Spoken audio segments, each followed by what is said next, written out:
قد أفلح من تزكى وذكر اسم ربه فصلى আল্লাহ তাআলার জিকির এটা হলো তাজকিয়ার আলামত। বলেন তাজকিয়ার কি আলামত? এজন্য ইমাম রাজি রাহিমাহুল্লাহ বলেন, এই আয়াতের তাফসীরে তিনি এক কাউল নকল করে বলেন, মূলত এই আয়াতের মিসদাক হলো যে 5 ওয়াক্ত নামাজ জামাতের সাথে পড়ে আর নামাজের পরে মাসনুন দোয়াগুলো পড়ে। এটা কি হয়ে গেছে? এটা কামিয়াব হয়ে গেছে। সুবহানাল্লাহ বলেন। এরা তো আর কিছু করে না, শুধু এটাই করে। এটা তো করেই, বাকি সব তো করেই, এটা বিশেষ করে করে।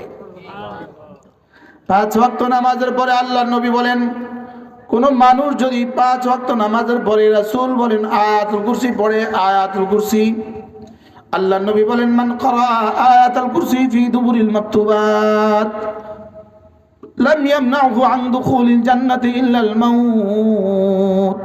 রাসূল বলেন যে 5 ওয়াক্ত নামাজের পরে আয়াতুল কুরসি পড়বে, তার আর জান্নাতের মধ্যে মৃত্যু ছাড়া আর কোনো ব্যবধান নাই। সুবহানাল্লাহ। অর্থাৎ জান্নাতের এপারে সে জান্নাত, আর মৃত্যুর এপারে সে মৃত্যুর ওপারে জান্নাত। সুবহানাল্লাহ। মান ক্বারা আয়াতুল কুরসি ফি দুবুরিল মাকতুবাত লাম ইয়ামনাহু আন দুখুলিল জান্নাতি ইল্লাল মাউত। মৃত্যু ছাড়া তাকে জান্নাতে যেতে আর কেউ বাধা দিবে না। তাহলে 5 ওয়াক্ত নামাজের পরে আয়াতুল কুরসি পড়বই পড়বো ইনশাআল্লাহ। ইনশাআল্লাহ 5 ওয়াক্ত নামাজের পরে কি পড়বো? আয়াতুল কুরসি।